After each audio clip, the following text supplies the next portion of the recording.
I'd like to ask you about the relationship between the French players and the French crowd. I know like it can be quite variable at times. Sometimes it can be difficult. Do you feel they're maybe more demanding of the French players than foreign players?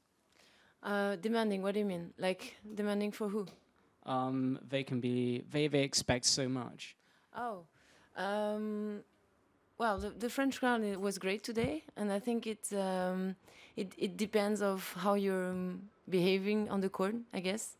And I think that now with the years, the crowd gets really nicer and nicer with me, and I think it's you know, you just have to try to call them, to make them being behind you by just fighting on every point and just giving them some emotion. I think the French crowd is a tough one, but when you have it with you, it's unbelievable. And when you play on such a big court as Philippe Chatrier, it can give you wings. And today was not a really tight match, but I felt that the crowd was always behind me, and it feels really good.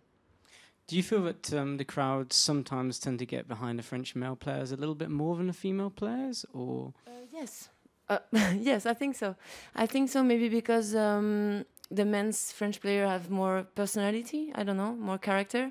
But I have the feeling that when there is someone like Joe or Gael Monfils playing, or Gilles or Jérémy Chardy, you know, you feel that they're like really into the match 100%. When there's a girls playing, it's a little bit less, but still, you know, they just expect good tennis, and as long as you play good and give your best, they are behind you, so it's okay.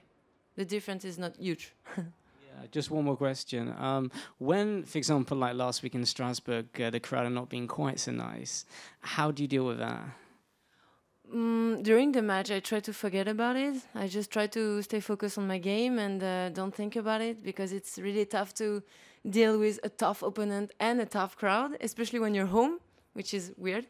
But after the match, I was like really disappointed by the attitude of the crowd, and really because I didn't understand it. I had a good attitude on the court. I was fighting. I was trying my best. And for 3 years that I've been playing in Strasbourg, they just don't like me there. I don't know how it can be possible, but apparently they just don't like me, and I cannot help it. I'm trying my best. And obviously Camilla was just better than me this day, but you know, of course it doesn't make me want to go back there so much. And it's a shame, because we have very few tournaments in France, so it's a shame.